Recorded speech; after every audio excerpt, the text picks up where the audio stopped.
حمزہ ناصر official Islamic channel کو like subscribe کریں۔ ایک صحابی اسود ہیں۔ اسود ویسے بھی کالے رنگ والے کو کہتے ہیں، اور یہ اسم با مسمہ ہیں۔ سخت سیاہ رنگت کے مالک، حبشی نژاد، بہت زیادہ پسینہ آتا تھا، اور یہ خیبر میں بکریاں چرایا کرتے تھے۔ جب غزوہ خیبر ہوا تو یہ بکریوں کا ریوڑ لے کر آئے، حضور علیہ الصلوۃ والسلام کی خدمت میں حاضر ہوئے اور کہا اگر میں اسلام لے آؤں تو مجھے کیا ملے گا؟ تو کہا کہ تمہیں بھی وہی ملے گا جو ابو بکر و عمر کو ملا ہے، وہی وعدے تیرے نام ہیں، وہی عزت تیرے نام ہے جو دیگر اصحاب رسول کو مقسوم ہے۔ تو یہ پریشان ہو گئے کہ اب میں بکریوں کا کیا کروں؟ تو فرمایا کہ ان کے مالک کی طرف ان کو ہانک دو۔ تو انہوں نے ان بکریوں کو خیبر کے قلعے کی جانب ہانک دیا۔ جب آخری بکری باڑے میں چلی گئی تو یہ واپس آئے اور جنگ میں شریک ہو گئے۔ جب لاشیں اٹھائی گئیں تو ان میں اسود رائی کی لاش بھی تھی۔ عربی میں چرواہے کو رائی کہتے ہیں، تو اسود کے ساتھ رائی کا لفظ لگتا ہے۔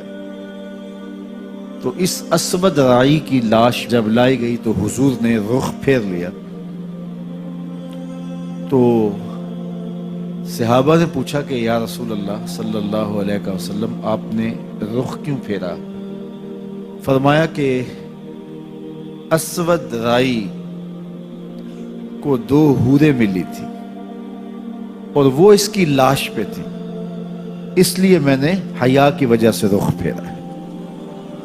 کہا یہ وہ شخص ہے جس نے نہ کوئی نماز پڑھی، نہ کوئی روزہ رکھا، نہ کوئی حج کیا، نہ زکاتیں دیں، سیدھا آیا، جنت کا در کھلا تھا، داخل ہو گیا۔ شب بھر میں پیدا بھی ہوا، عاشق بھی ہوا، جوان بھی ہوا، مر بھی گیا۔ یہ مختصر کہانی ہے اس پروانے کی۔ تو اسود نام کا یہ حبشی نژاد غلام، لیکن وہی اعزاز دیا گیا، وہی تکریم دی گئی، وہی پروٹوکول دیا گیا جو باقی اصحاب کا تھا۔ اسی طرح اس کا جنازہ بھی پڑھا گیا۔ آج بھی صحابہ کے مقام پر جہاں خیبر کے غزوہ میں شہید ہونے والوں کی قبریں ہیں، وہاں اسود رائی کی قبر بھی موجود ہے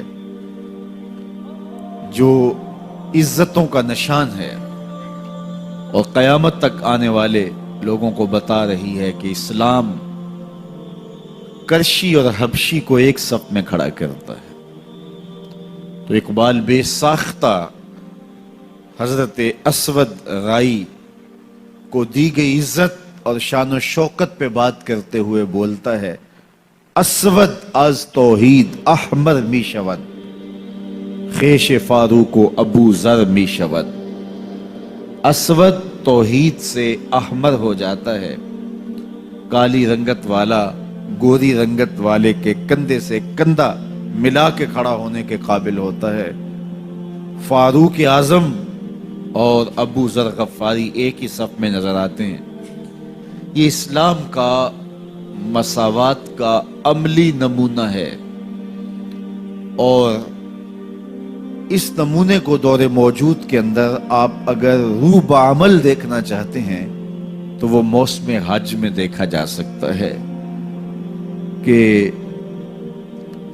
کالے گورے، امیر غریب،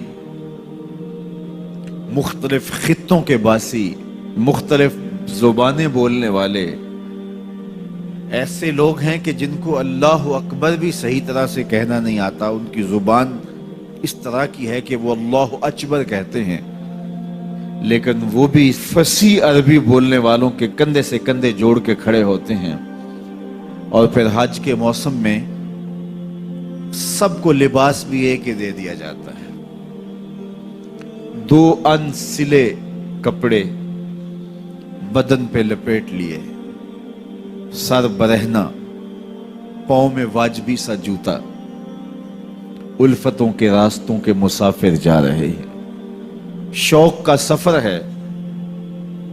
کوئی بھی زبان رکھنے والا ہو، کسی بھی خطے کا باسی ہو، اس کی ماں بولی کوئی بھی ہو، لیکن آج ساری بولیاں بھی چھوڑ دی، ایک ہی بولی بول رہا ہے، لبیک اللہم لبیک لبیک لا شریک لک لبیک ان الحمد والنعمت لک والملک لا شریک لک۔ ایم حمزہ ناصر آفیشیل اسلامک چینل کو لائک سبسکرائب کریں۔